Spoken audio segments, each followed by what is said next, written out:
पाठ का शीर्षक है दान का हिसाब।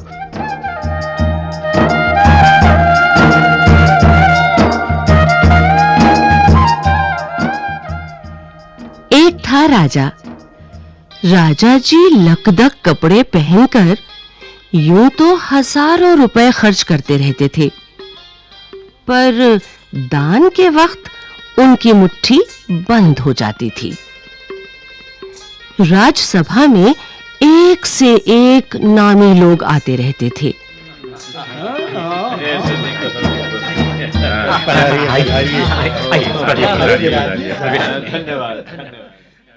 लेकिन गरीब, दुखी, विद्वान, सज्जन, इनमें से कोई भी नहीं आता था, क्योंकि वहां पर इनका बिल्कुल सत्कार नहीं होता था।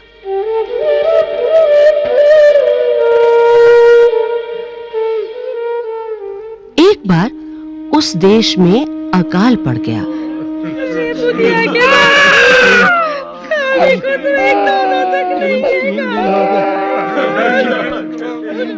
पूर्वी सीमा के लोग भूखे प्यासे मरने लगे। राजा के पास खबर आई।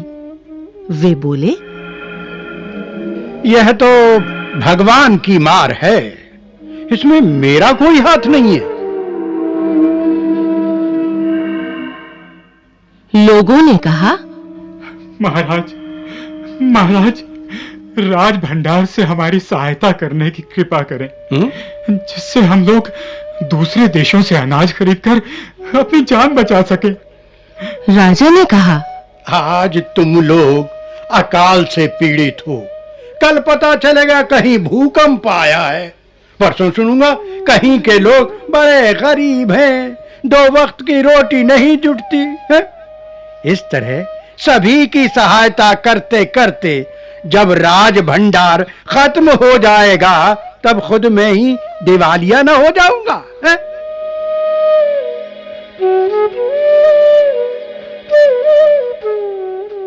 यह सुनकर सभी निराश होकर लौट गए।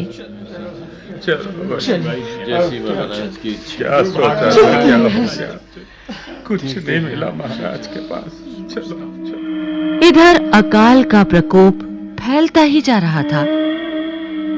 न जाने रोज कितने ही लोग भूख से मरने लगे।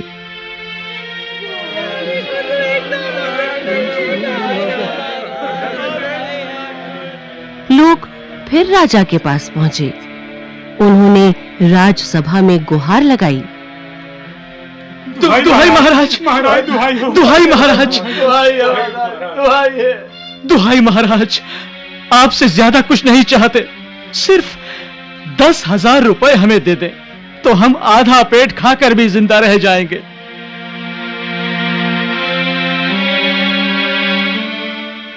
राजा ने कहा, 10,000 रुपए भी क्या तुम्हें बहुत कम लग रहे हैं? और उतने कष्ट से जीवित रहकर लाभ ही क्या है? एक व्यक्ति ने कहा, भगवान की कृपा से लाखों रुपए राजकोष में मौजूद हैं, जैसे धन का सागर हो। उसमें से एक आध लोटा ले लेने से महाराज का क्या नुकसान हो जाएगा? राजा ने कहा, राजकोष में अधिक धन है तो क्या उसे दोनों हाथों से लुटा दूं? एक अन्य व्यक्ति ने कहा, महाराज, महल में प्रतिदिन हजारों रुपए इन सुगंधित वस्त्रों, मनोरंजन और महल की सजावट में खर्च होते हैं। यदि इन रुपयों में से ही थोड़ा सा धन जरूरतमंदों को मिल जाए तो उन दुखियों की जान बच जाएगी। यह सुनकर राजा को क्रोध आ गया।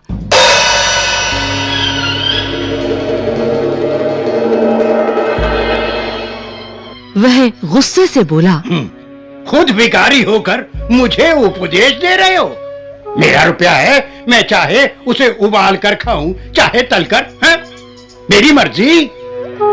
तुम अगर इसी तरह बकवास करोगे तो मुश्किल में पड़ जाओगे। हाँ, इसलिए इसी वक्त तुम चुपचाप खिसक जाओ। राजा का क्रोध देखकर लोग वहां से चले गए। कुछ नहीं मिला महाराज के पास। चलो चलो। राजा हंसते हुए बोला,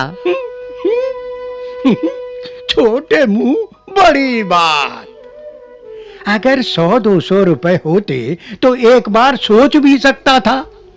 पहरेदारों की खुराक 2-4 दिन कम कर देता और ये रकम पूरी भी हो जाती हो। मगर 100-200 से इन लोगों का पेट नहीं भरेगा। एकदम 10,000 मांग बैठे। छी, छोटे लोगों के कारण नाक में दम हो गया है।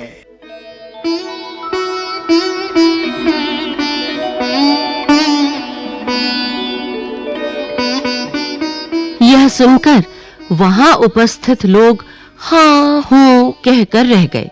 जी महाराज, ठीक है महाराज, जैसा आप कहें। मगर मन ही मन उन्होंने भी सोचा, राजा ने यह ठीक नहीं किया। जरूरतमंदों की सहायता करना तो राजा का कर्तव्य है। 2 दिन बाद न जाने कहां से एक बूढ़ा सन्यासी राजसभा में आया।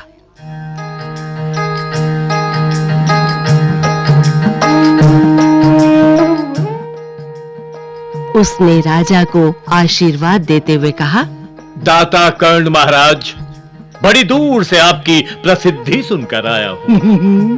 सन्यासी की इच्छा भी पूरी कर दें।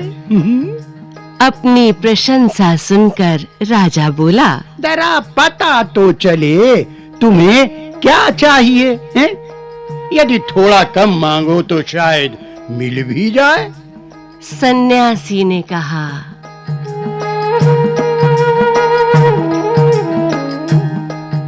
मैं तो सन्यासी हूं, मैं अधिक धन का क्या करूंगा? मैं राजकोष से 20 दिन तक बहुत मामूली भिक्षा प्रतिदिन लेना चाहता हूं। मेरा भिक्षा लेने का नियम इस प्रकार है, मैं पहले दिन जो लेता हूं, दूसरे दिन उसका दुगना, फिर तीसरे दिन उसका दुगना, फिर चौथे दिन तीसरे दिन का दुगना। इसी तरह से प्रतिदिन दुगना लेता जाता हूं। भिक्षा लेने का मेरा यही तरीका है। राजा बोला, तरीका तो समझ गया, मगर पहले दिन कितना लेंगे यही असली बात है। 2-4 रुपयों से पेट भर जाए तो अच्छी बात है, मगर एकदम से 20-50 मांगने लगे तब तो 20 दिन में काफी बड़ी रकम हो जाएगी। सन्यासी ने हंसते हुए कहा, महाराज, मैं लोभी नहीं हूं। आज मुझे 1 रुपया दीजिए, फिर 20 दिन तक दुगने करके देते रहने का हुक्म दे दीजिए। यह सुनकर राजा, मंत्री और दरबारी सभी की जान में जान आई। अरे ये क्या बड़ी बात है। ये तो हो जाए, ये तो कर लेंगे महाराज। राजा ने हुक्म दे दिया कि सन्यासी के कहे अनुसार 20 दिन तक राजकोष से उन्हें भिक्षा दी जाती रहे। सन्यासी राजा की जय जयकार करते हुए घर लौट गए। महाराज की जय, महाराज की जय, महाराज की जय। राजा के आदेश के अनुसार राजभंडारी प्रतिदिन हिसाब करके सन्यासी को भिक्षा देने लगा।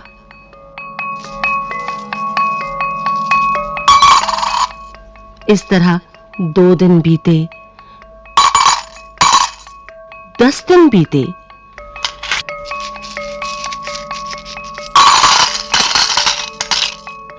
दो सप्ताह तक भिक्षा देने के बाद भंडारी ने हिसाब करके देखा कि दान में काफी धन निकला जा रहा है। पहला दिन 1 रुपया, दूसरा दिन 2 रुपया,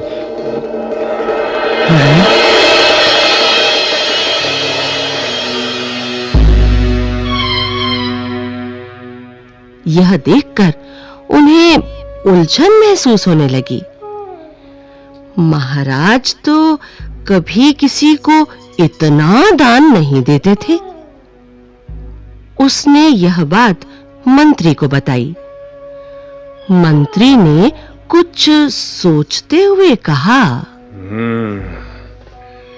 वाकई यह बात तो पहले ध्यान में ही नहीं आई थी, मगर अब कोई उपाय भी नहीं है।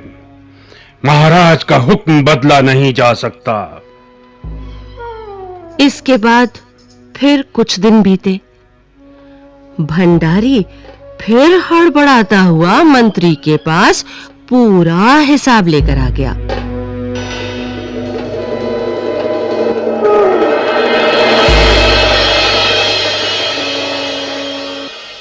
हिसाब देखकर मंत्री का चेहरा फीका पड़ गया। वह अपना पसीना पोंछकर, सिर खुजलाकर, दाढ़ी में हाथ फेरते हुए बोला, यह क्या कह रहे हो?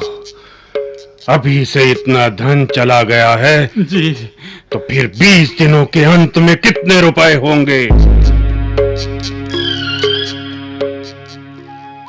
भंडारी बोला, जी पूरा हिसाब तो नहीं किया है।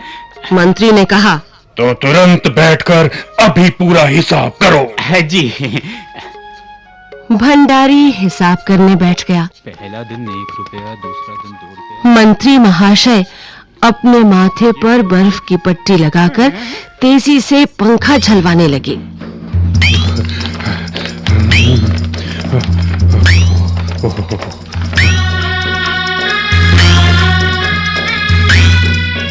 कुछ ही देर में भंडारी ने पूरा हिसाब कर लिया। मंत्री ने पूछा, कुल मिलाकर कितना हुआ? भंडारी ने हाथ जोड़कर कहा, जी 10,48,575 रुपए। मंत्री गुस्से में बोला, मजाक कर रहे हो? यदि सन्यासी को इतने रुपए दे दिए तब तो राजकोष खाली हो जाएगा। भंडारी ने कहा, मजाक क्यों करूंगा, आप ही हिसाब देख लीजिए। यह कहकर उसने हिसाब का कागज मंत्री जी को दे दिया। हिसाब देखकर मंत्री जी को चक्कर आ गया।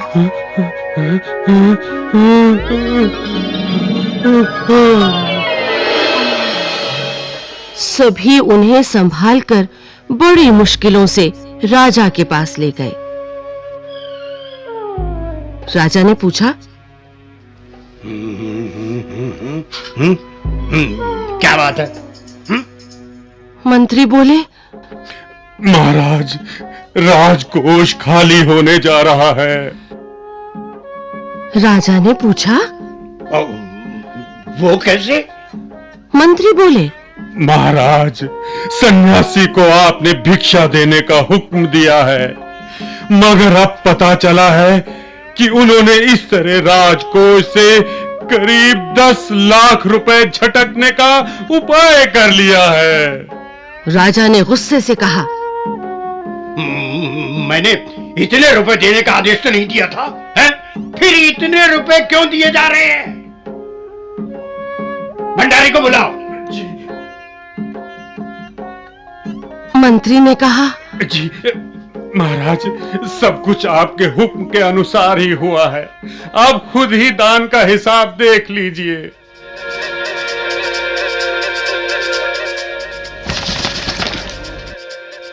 राजा ने उसे एक बार देखा, 2 बार देखा, इसके बाद वह बेहोश हो गया। तीसरे दिन 4 रुपए, 17वां दिन 65,536 रुपए, 20वां दिन 5,24,288 और कुल हुए 10,48,000।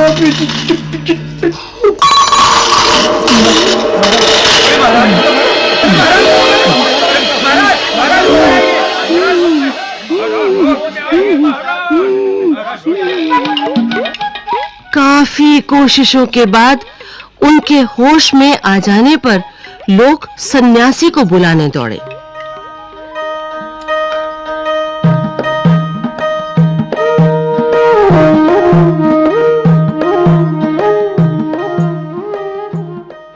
सन्यासी के आते ही राजा रोते हुए उनके पैरों पर गिर पड़ा। बोला, दुहाई है सन्यासी महाराज, मुझे इस तरह जान माल से मत मारिए। जैसे भी हो एक समझौता करके मुझे वचन से मुक्त कर दीजिए।